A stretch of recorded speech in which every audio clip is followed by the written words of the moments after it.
Bonjour tout le monde, Sylvain Raymond pour RPM. Je suis dans la région de Los Angeles pour mettre à l'essai le Mitsubishi Outlander 2025 dans sa version à essence. Elle a été légèrement rafraîchie. On le sait, est arrivé en 2022, la génération actuelle. Cette fois, on a droit à quelques changements afin de s'assurer que le modèle va rester compétitif. Seule la version essence a été changée. Dans le cas du hybride branchable PHEV, il faudra attendre un an de plus avant de voir les mêmes changements arriver. Ce qu'il y a de nouveau, c'est très subtil. Plusieurs changements, mais rien de majeur. C'est visible un petit peu à l'avant ici, dans la portion supérieure du pare-choc. Donc, l'espèce de barre ici a été modifiée. Également, quelques changements dans le bas, sous le pare-choc.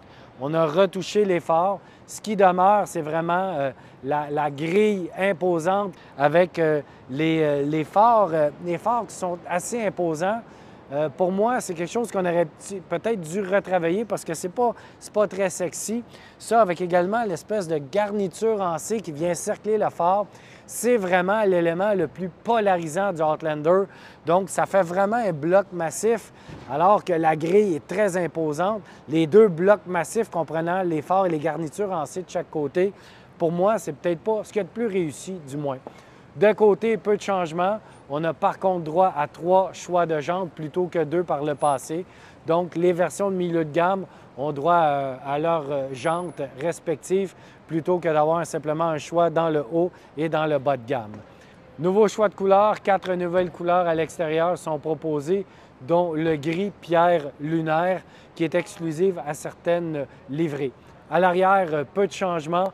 On a retouché un petit peu les phares, on a assombri les lentilles, également quelques changements sous le pare-choc, mais rien de majeur côté esthétique pour le Mitsubishi Outlander 2025. 6 versions proposées au Canada, prix de base aux alentours de 38 000 avec les frais et on va aller jusqu'à près de 50 000 pour la version GTP pour GT Premium.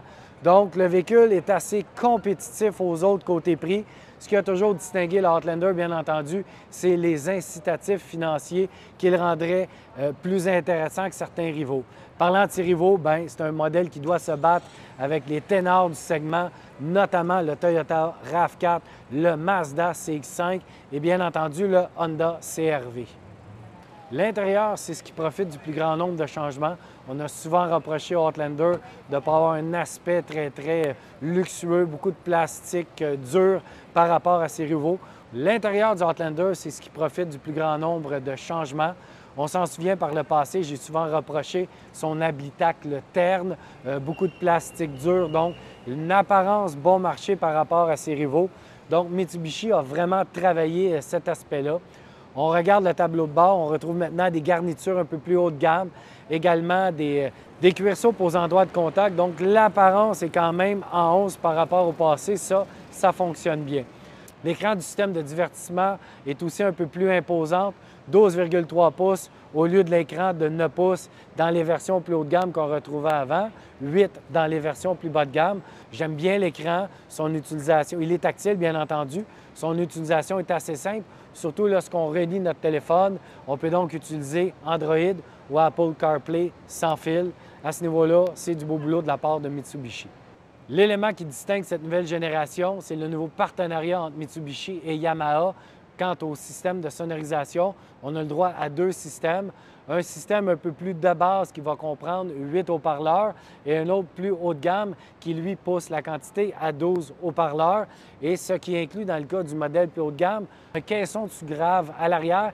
J'aurais aimé qu'on offre également ce haut-parleur-là de sous-grave dans la version moins haut de gamme, à 8 haut-parleurs, parce que pour moi, on vient perdre une certaine gamme de fréquences. Bien entendu, Mitsubishi se défend en voulant dire qu'on voulait arriver avec un prix un peu plus attrayant pour les modèles haut de gamme. On a donc laissé de côté le haut-parleur de sous-grave. C'est une première fois que Yamaha travaille avec un partenaire pour l'Amérique du Nord et le système a été vraiment dessiné exclusivement pour le Mitsubishi Outlander 2025. Et effectivement, les audiophiles apprécieront parce qu'on a une certaine qualité audio qui est intéressante.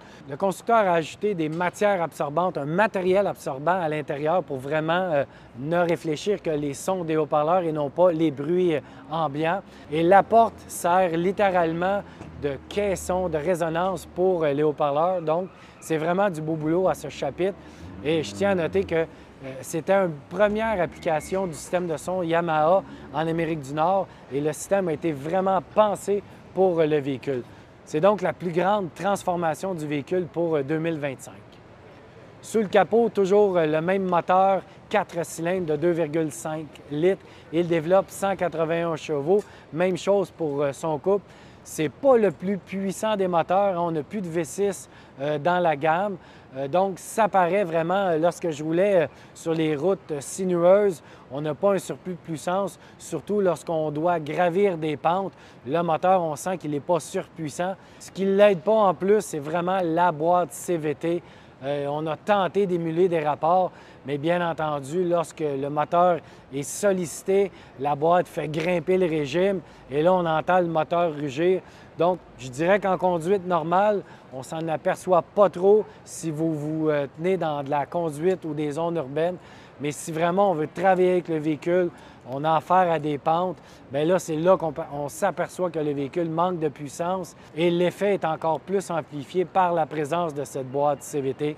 J'aurais aimé une boîte automatique classique. Je crois qu'elle aurait mieux servi le moteur. Par contre, la bonne nouvelle, c'est qu'on le sait, le Outlander, c'est le cousin technique du Nissan Rogue. On partage les composantes. Mitsubishi a décidé de garder son moteur 4 cylindres et ça, c'est une excellente décision parce que cette année, à bord du Rogue, on a le droit qu'au moteur 3 cylindres turbo-compressé de 1,5 litres à compression variable. Et clairement, c'est un moteur qui va nuire au Rogue.